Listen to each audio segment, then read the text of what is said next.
you doing? Do you want to ruin everything? I'm sorry, I didn't see. Your job is to see. Your only job is to watch him. My name is Ada, and I needed a job badly. For 1 year after my service year, I had walked the hot streets of Port Harcourt until the soles of my shoes were thin. My auntie, who I lived with in her small 2-bedroom flat, was starting to look at me with pity, which was worse than anger.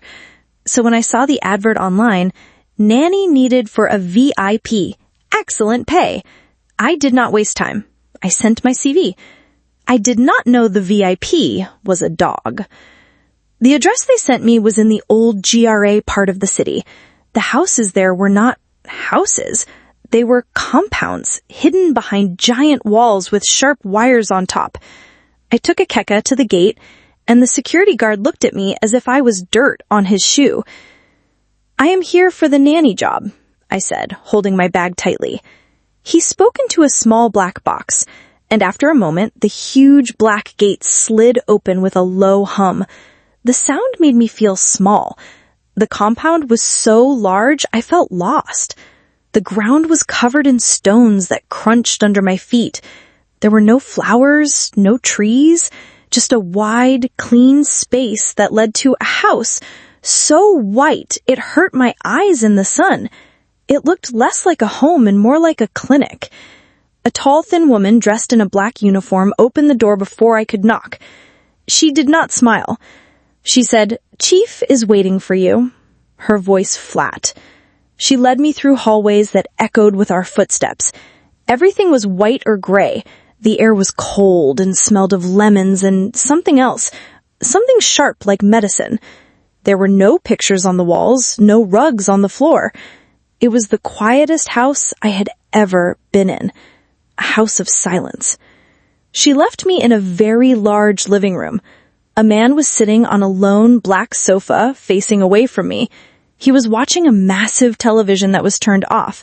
The black screen reflected the empty room like a dark mirror. He said, "Sit," without turning around. His voice was soft, but it filled the room. I sat on a hard white chair opposite him. My palms were sweating. Finally, he turned. He was a big man with a round face and small, tired eyes. This was Chief Benson. I knew of him. He owned shipping companies and half of the new buildings in the city. He was a billionaire. He said, "You are Ada." It was not a question. "Yes, sir?" He looked at the CV in his hand. He did not seem to be reading it. He said, "Do you like dogs?" "I like them very much." It was not a lie. We had a dog when I was a child, a local dog we called Blackie. He said, "Prince is not a local dog." As he had read my mind, he is special. He requires attention. That is why the pay is so high. He mentioned the salary, and I had to stop my mouth from falling open. It was more money than a bank manager earned in a month. With that money, I could get my own flat, help my auntie, and even send some to my parents in the village. I would do anything for that kind of money. Chief Benson continued, "Your job is to be his companion.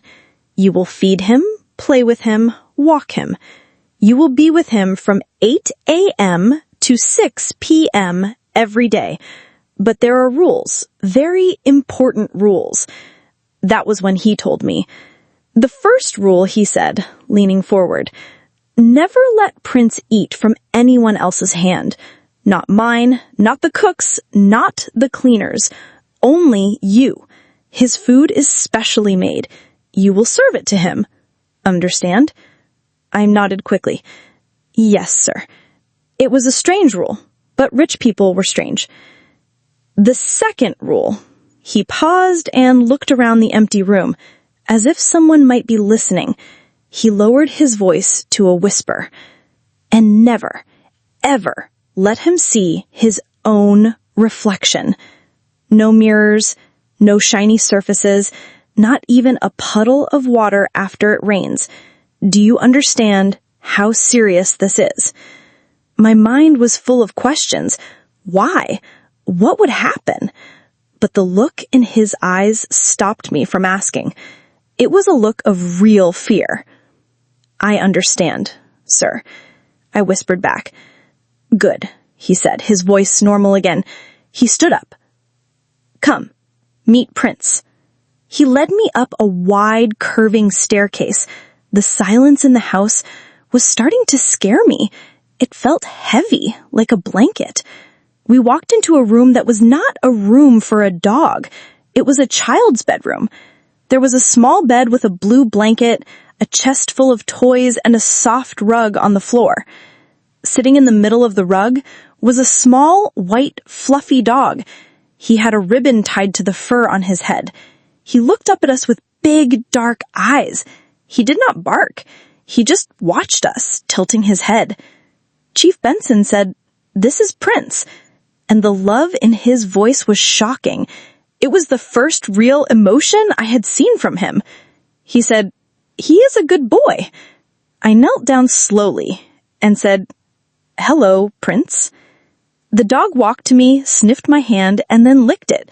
He was just a normal, cute dog. I felt a bit of my fear go away. The man was just an eccentric rich man who loved his dog too much. That was all. Chief Benson said, "He likes you," with a rare smile on his face. "You will start tomorrow." I was so happy about the money that I pushed all my worries to the back of my mind. I said thank you many times.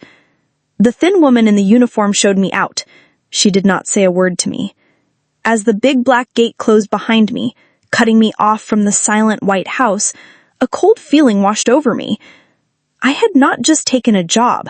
I felt like I had walked into a trap. I looked back at the house, and for a second I thought I saw a small face in one of the high windows. But when I blinked, it was gone. My first day started with silence. When I arrived at 8 a.m., the same tall, thin woman whose name I learned was Esther let me in. She looked at my sensible flat shoes and plain dress and gave a small nod, which I thought was her version of a smile. She said, "Come, I will show you the routine." Her tour was short and strict. This was the kitchen where Prince's food was made. The cook, a short, plump woman who refused to meet my eyes, was already stirring something in a pot that smelled like rich vegetable soup. The food was kept in a special small fridge. My job was to take it out at the right time, warm it, and serve it. She said, "Breakfast is at 9. Lunch is at 1. He has a fruit snack at 4. She pointed. The food must never be too hot or too cold. Next was the playroom, the same room where I first met Prince. Esther opened the toy chest. It was full of soft blocks, rubber rings, and a small ball that made a gentle bell sound when it rolled. There were no hard plastic toys, no squeaky toys, nothing that could make a loud noise. She said, "He plays for 1 hour after breakfast. He naps for 2 hours after lunch. You will read to him before his nap." I said, "Read to him?" My voice a squeak. Esther pointed to a bookshelf. It was filled with children's storybooks. She said, "He likes stories about animals. Do not read him stories about mirrors or queens." This was madness, complete madness. But the salary was real, and my auntie's hopeful smile that morning was also real. So I nodded. Okay, stories about animals. My day with Prince began. The dog was gentle and calm. At 9 a.m., I served his breakfast. It was a kind of thick oat porridge with mashed bananas. I had to sit on the floor on a special mat and feed him with a small spoon. He ate slowly, licking the spoon clean after every bite, his dark eyes fixed on my face.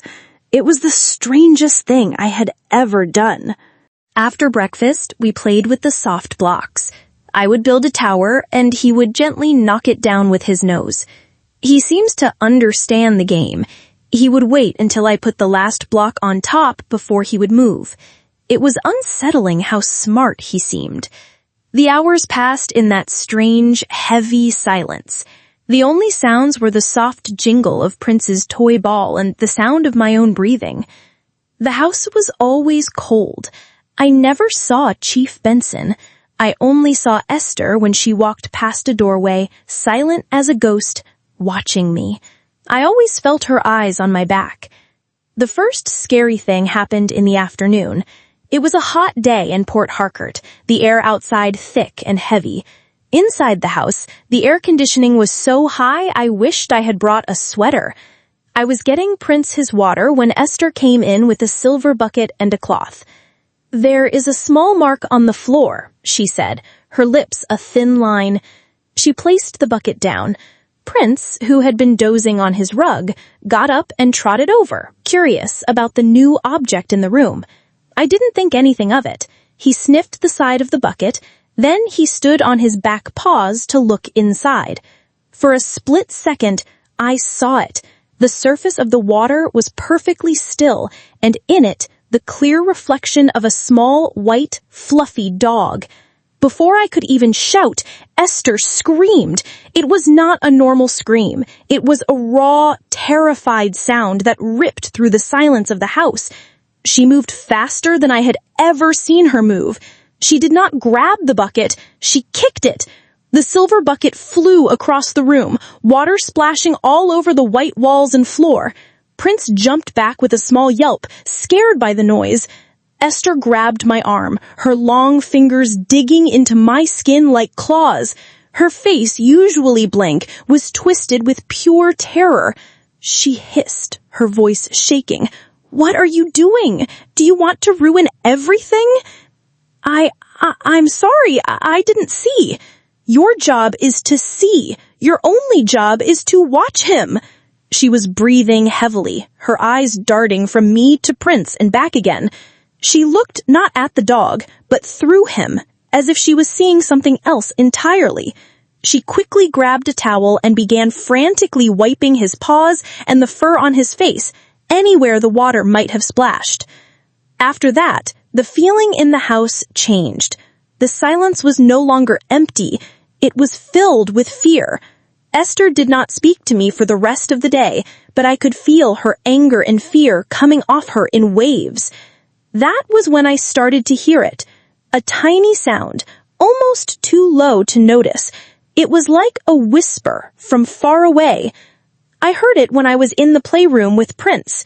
It sounded like it was coming from inside the walls. I stood still, trying to listen. It was gone. I told myself it was the pipes or the wind, but I heard it again an hour later while Prince was sleeping.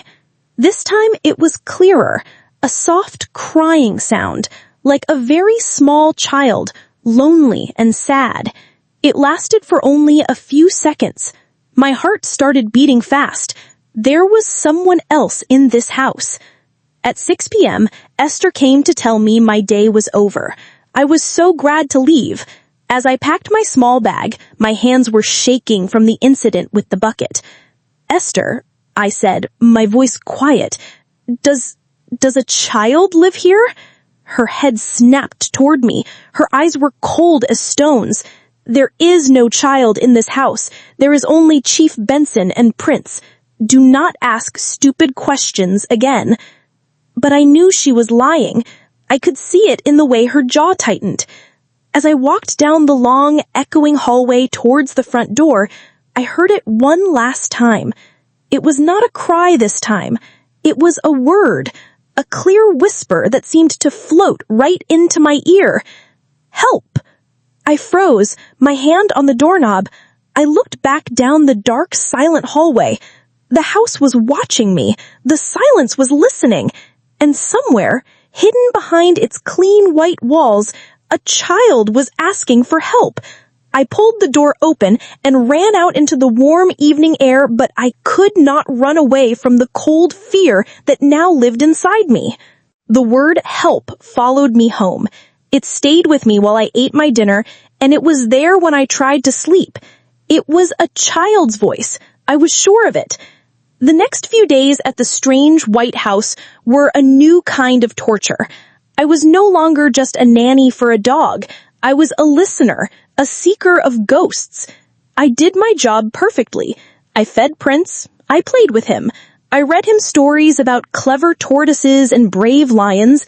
But my ears were always straining, listening for another whisper from the walls. My eyes were open now, too. I started to map the house in my head. I knew the kitchen, the playroom, the big empty living room, and the garden.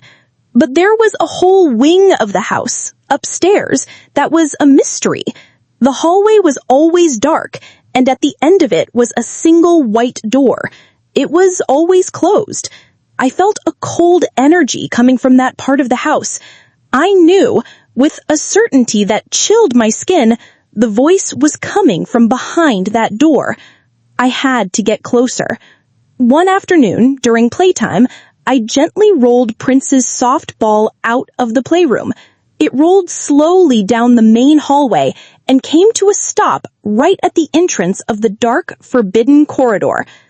"Oh, Prince, go get your ball," I said softly. He trotted after it, his little legs moving quickly. As he reached the ball and nudged it with his nose, Esther appeared as if from nowhere. "What is he doing there?" she snapped, her voice sharp with alarm. She quickly walked over, scooped Prince into her arms, and pushed the ball back toward me with her foot. "He is not allowed in that part of the house. Nothing of his is allowed there. Remember that." She walked away, holding Prince tightly, leaving me alone in the hallway, my heart beating like a drum. She was protecting the door, or she was protecting something behind it. My chance came a week later. It was a Thursday. A heavy rain was falling over Port Harcourt, drumming on the roof of the silent house. Esther was in a bad mood. The gateman had called her about a leak in the small generator house at the back of the compound. She hung up the phone with a sigh of anger. "I have to go outside," she said to no one. "Watch him."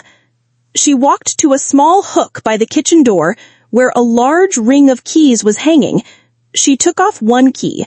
Then, in her frustration, she left the entire ring hanging there and walked out the back door into the rain.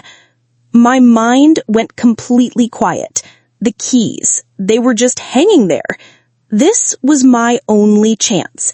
Fear made my hands tremble, but the memory of that whispered help made my feet move. I scooped Prince up into my arms. I could not leave him behind. He was my excuse if I got caught. Holding the small, warm dog against my chest, I tiptoed to the hook and gently lifted the heavy ring of keys. They made a soft clinking sound that seemed as loud as a church bell in the dead quiet. I moved as quickly as I could, my rubber-soled shoes making no sound on the cold marble floor. I went up the stairs, my heart pounding against my ribs. I reached the dark hallway. It was colder here. A draft seemed to be coming from under the white door at the end.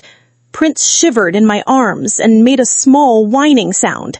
"Shh, boy," I whispered. I reached the door. It was a plain white door with a simple silver handle and a keyhole. My hands were shaking so much, it took me 3 tries to find the right key. I pushed it into the lock. It fit. I held my breath and turned it. The click of the lock opening was a thunderclap in the silence. I pushed the door open and stepped inside. I was in a child's bedroom. Everything was covered in a thin layer of dust. The air was thick and smelled of old, forgotten things. There was a small bed, perfectly made, with a blue duvet covered in pictures of spaceships. Toys were neatly arranged on a shelf. A small pair of shoes was placed by the side of the bed, as if waiting for their owner to put them on. It was a room frozen in time, a sad, lonely room. My eyes were drawn to the wall opposite the bed. On it hung a large, beautiful painting in a golden frame. It was a portrait of a little boy, maybe 5 or 6 years old, with a bright, happy smile. He had big, dark, soulful eyes. I stared at those eyes, and a cold dread washed over me. I knew those eyes. I saw them every single day. Slowly, I looked down to the small dog in my arms. Prince was looking up at the painting, and he let out another soft, sad whine. I looked from the dog's dark eyes back to the boy's dark eyes in the painting. They were the same. Exactly the same. It felt like my blood had turned to ice. The nanny job, the children's toys, the storybooks, the special food fed to him with a spoon. Chief Benson did not just treat his dog like a son. In his broken mind, he believed the dog was his son. The boy in the painting was the first prince. My head was spinning. This was a house of grief, a house of madness. I needed to get out. I needed to leave and never come back. I turned to run, to get out of that terrible, sad room. But as I turned, I heard a sound. It was not a whisper. It was not in the walls. It was in the room with me. From the dark corner of the room, from inside the large wooden wardrobe whose door was slightly open, came a small, weak cough. The sound was small, but it hit me like a physical blow. A cough. Real and human. My blood froze in my veins, and every thought in my head vanished. I was standing in a dead boy's room, holding a dog I now knew was part of a terrible, sad madness. And I was not alone. Prince wriggled in my arms, letting out a low, questioning growl, not at the wardrobe, but at my sudden fear. My eyes were locked on the wardrobe door, which was open just a crack. For a moment, I could not move. Every instinct told me to run, to get out of that room, lock the door, and pretend I had seen nothing. I could go downstairs, wait for 6 p.m., and never come back. But the whisper echoed in my memory. Help! It was not a ghost. It was a child who had coughed. Slowly, putting one foot in front of the other, as if walking through deep water, I moved towards the wardrobe. I put Prince down on the dusty floor, and he stayed right by my feet, pressing against my leg. I reached out a trembling hand and pushed the wardrobe door. It opened with a long, low creak. Inside, huddled in the corner behind a row of hanging little shirts, was a girl. She was small for her age, maybe 7 or 8 years old, with big, terrified eyes in a thin, pale face. She was hugging her knees to her chest, trying to make herself as small as possible. She was not a ghost. She was real. She was the voice in the walls. I knelt down slowly, trying not to scare her. "It's okay," I whispered, my own voice shaky. "I'm not going to hurt you." She flinched, pressing herself harder against the back of the wardrobe. "Are you from the outside?" she whispered, her voice hoarse. The question broke my heart. It told me everything I needed to know. This place was her whole world. "Yes," I said softly. "My name is Ada. What's your name?" She hesitated, looking from my face to the dog Prince, who was sniffing curiously at the edge of the wardrobe. "Hope," she finally said. "Hope," I repeated. "That's a beautiful name." I tried to give her a warm smile, but my face felt stiff with shock. "Have you been in here all this time?" She nodded. "I have to be quiet. Auntie Esther says Uncle doesn't like noise. He's sad." Auntie Esther, the tall, silent jailer, and Uncle, the broken man lost in his grief. They had hidden this child away, like a secret, like a piece of rubbish to be swept into a dark corner. "Why do you have to hide, Hope?" I asked, my voice barely audible.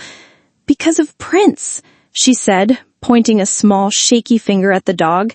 "Uncle only loves Prince. I came after the first prince went away. Auntie Esther says I make Uncle sadder because I'm a girl." It was a puzzle, and the pieces were clicking together into a picture of pure horror. The first prince, the boy in the painting, was gone, and this little girl, Hope, had come to live here. But the grieving chief could not handle the presence of a living, breathing child who was not his son. So Esther, to maintain the terrible, quiet peace of the house, had hidden her. Hope was living in the shadow of a ghost and a dog. "Does he know you are here?" I asked. "He doesn't see me. Auntie Esther brings me food when he's in his office. She says if I am quiet, we will all be safe." A new, more terrible thought came to me. The rule. The most important rule. "Hope, why must the dog never see his reflection?" Her eyes grew wide with a recited fear. "Auntie Esther says if he sees himself in the glass, he will see the dog monster, and the spirit of the real prince will get scared and fly away forever. Uncle would get very angry." It was a cage built of grief and madness and fear. Chief Benson was a prisoner, Esther was the guard, and this little girl was the forgotten captive. Suddenly, from far away downstairs, we heard the sound of the back door closing. Esther was back. Panic, cold and sharp, stabbed through me. I had to get out. I had to lock the door and put the keys back before she noticed they were gone. Hope saw the fear on my face, and her own eyes filled with tears. "Don't go," she pleaded, her whisper desperate. "Don't leave me in the dark." My heart felt like it was being torn in two. Leaving her felt like a crime, a betrayal of that first cry for help. But if I was caught, I could never help her. "I have to go," I said quickly, my voice urgent. "But I promise you, Hope, I will come back. I will help you. Be quiet now, please. Be quiet for me." I pulled the wardrobe door almost closed, leaving a tiny crack for air.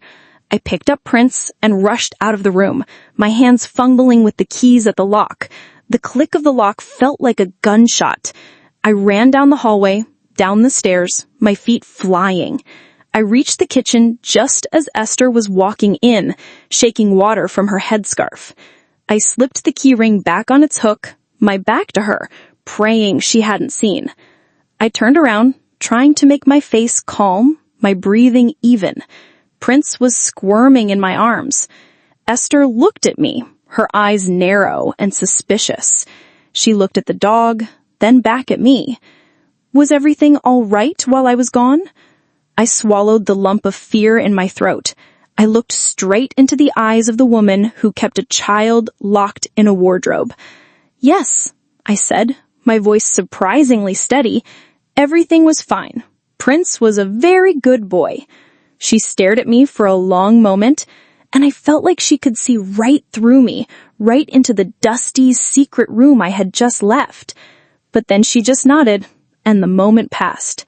My job was no longer about the money. It wasn't even about the mad, sad man or his dog. My job was to save the girl in the wardrobe, and I had no idea how.